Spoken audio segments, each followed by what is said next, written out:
வேளச்சேரி தொகுதி அதிமுக வேட்பாளர் M. K. Ashok Muthumariamman கோவிலில் வழிபாடு செய்து வீதி வீதியாக சென்று தீவிர வாக்கு சேகரிப்பில் ஈடுபட்டார். அப்போது பொதுமக்கள் அவருக்கு உற்சாக வரவேற்பு அளித்த நிலையில் திமுக வழங்கும் 8000 ரூபாய் டோக்கன்களை நம்ப வேண்டாம் என வாக்காளர்களிடம் எடுத்துரைத்தார். தேர்தலுக்கு முன்பே டோக்கன் வழங்கி மக்களை ஏமாற்ற திமுக முயல்வதாகவும் அதிமுக அறிவித்த 10,000 ரூபாய் வாக்குறுதியே மக்களின் ஆதரவை பெறும் என்றும் அப்போது எம். கே. அசோக் தெரிவித்தார். மக்களை ஏமாத்துறங்கிறது அவங்க முடிவு பண்ணியிருக்காங்க. மக்கள் ஏமாற மாட்டாங்க. ஒரு அரசு கொடுக்க வேண்டிய டோக்கனை இவங்க எப்படி கொடுக்க முடியும்?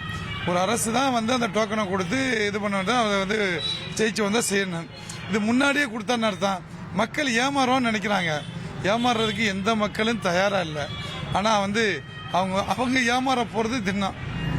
திமுக ஏமாற போகிறது உண்மை. அதில் யாரும் மாற்ற முடியாது. ஏன்னா அவங்க என்ன பண்ணுறாங்க, டோக்கன் தேர்தலுக்கு பின்னாடி கொடுக்க வேண்டியது இவங்க கொடுத்தா அது எப்படி? அது 1,28,00,000 மனங்களை வென்ற தந்தி டிவி யூடியூப் சேனல். தவிர்க்க முடியாத தம்ப்நெயில், கலக்கலான கான்டென்ட்ஸ். நீங்களும் இந்த குடும்பத்தில் இணைய இப்பவே சப்ஸ்கிரைப் பண்ணுங்க.